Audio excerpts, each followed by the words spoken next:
I'm Rachel.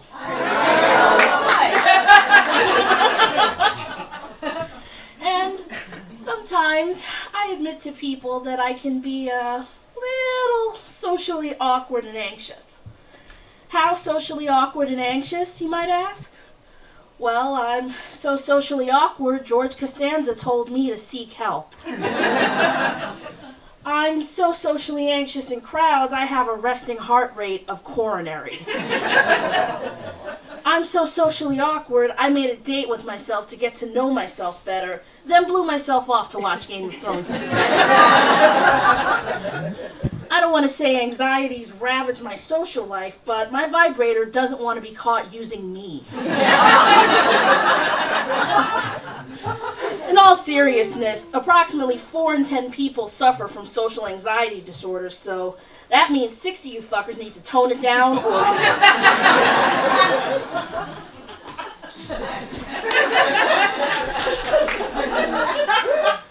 even when I think I'm not being socially awkward, it just happens.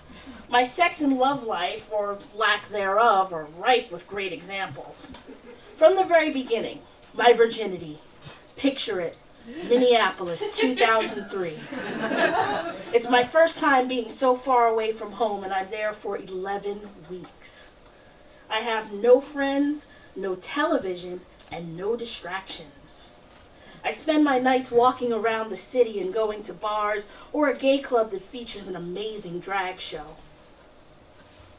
One night I leave just early enough to catch the last bus. It's here I meet Ryan. We start talking. I think he's cute and charismatic, an amiable asshole, and I've always been attracted to those like a moth to a flame. Soon he and I are talking with another young guy, Joe, who's more than a little sketchy. Before I know it, Ryan and I have agreed to give Joe some money and follow him to his apartment complex to get us drugs. What kind of drugs is never specified, but they would be drugs. Good ones. Ryan seems up for it, and I'm up for Ryan, so I go with it. And we give Joe our money. We get off at his stop and walk to his building. He tells us to wait outside, and he'll come out with our drugs. An hour later, Ryan and I are still startlingly sober. Sober enough to realize Joe isn't coming back with our drugs. And if he does, he might bring more trouble with him than we can handle. So we decide to leave. It's a long walk through the suburbs of Minneapolis to the nearest bus stop. And it's in the driveway of one of the few houses without motion sensor lights that I throw away my virginity. There's no making out, no foreplay, no dirty talk. These concepts are foreign to me. In fact, there is absolutely nothing that may seem typical about what leads up to us having sex. Just a very matter-of-fact, socially awkward declaration on my part. Say, Ryan, would you like to deflower me? I'm getting kind of old to be a virgin, and I think you're super attractive and probably disease-free. To which he replies, sure, Rachel, I've got nothing better to do till the buses start to run again. And look, there's a creaky, uncomfortable-looking lawn chair we can do it in. Something like that. I won't bore you with exhaustive details of our 7 minutes of passion. Safe to say, by the time it's over, I'm sore, unimpressed, and beginning to think I've been scammed for the second time this night.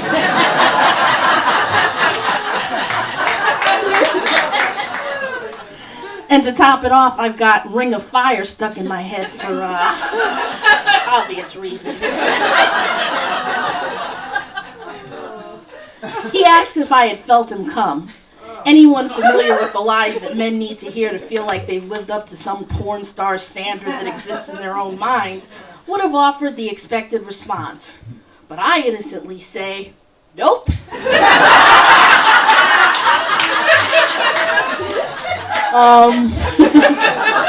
Awkward? And of course he doesn't ask if I'd come, probably because he knows my answer would have been, nope.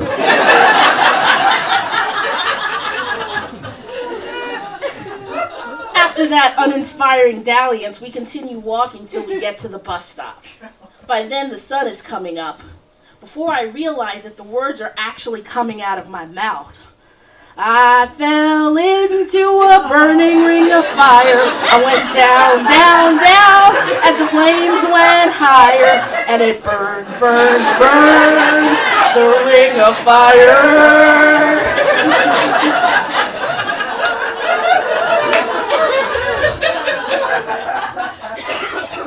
Ryan asks what I'm singing, and I tell him. He asks why, and I tell him that too. Needless to say, I never see him again. A few months later, I do find a more appropriate way in which to meet a potential love interest.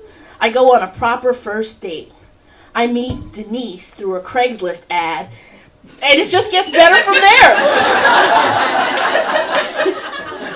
We meet in person at Union Square Park. She's tall, tan, and imposing, built like an Amazon or a brick shithouse. Her eyes and hair are dark, her face square and intelligent. She's just eaten at a McRestaurant and has some leftover McFries she doesn't McWant. She suggests we feed them to the pigeons, and I think that's a great idea as the place is all over pigeons.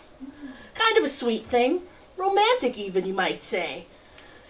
But, out of nowhere, I get the bright idea to test my aim and see how many pigeons I can hit with French fries.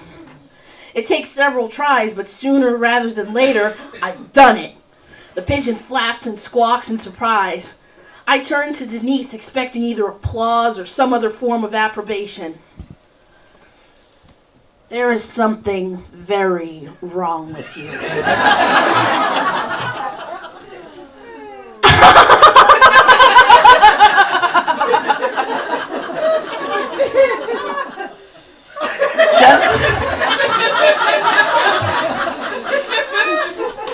Just so you know, I'm never having sex with you. Okay! I've already had sex once, and I'm not impressed enough by the ring of fire to make it a habit. But I figured I must have charmed Denise in some way, though, as she does want to be friends. This is cool with me because, despite my apparent indifference, I really do like her. One evening, we're riding back to Brooklyn from Manhattan. We get on the train, and I grab the 2 seats by the window so I can see the skyline as we cross the Manhattan Bridge. Denise sits right next to me, squeezes past me to get to the seat directly next to the window. Oh, well, she must really want to dig on the view, I think. So I, in what seems to me a very polite social grace, move to a seat across the car to give her some space. I am, of course, totally wrong, and she gives me this look as if I'm possibly the stupidest person she's ever met. And it's quite possible that I am. I wanted to sit next to you. Kind of getting the point, I quickly jump up and sit back in my former seat, and she leans against me with a little sigh. Huh, I think. And that's as far as that thought goes.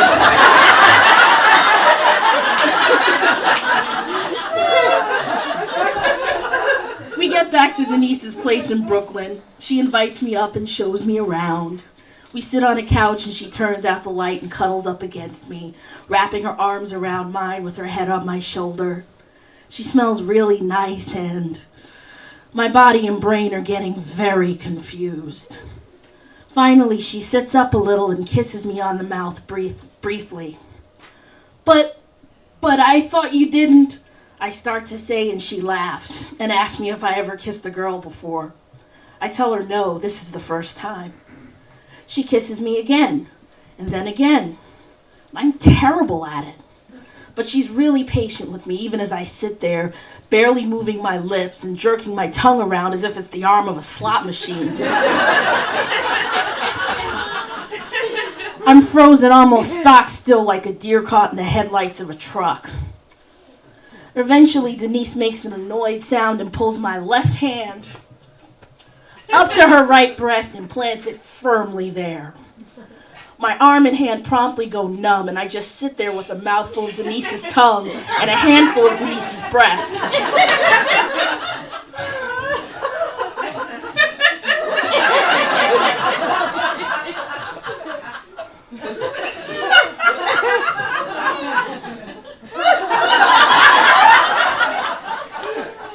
Fast forward to a few minutes later, and as you might expect, I'm chickening out and going home.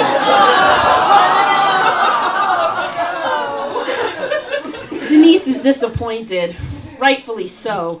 I'd frozen, almost completely solid, and hadn't thawed even a little. As I make my way to the subway station near her place, I kick myself repeatedly for being socially awkward and anxious. How socially awkward and anxious?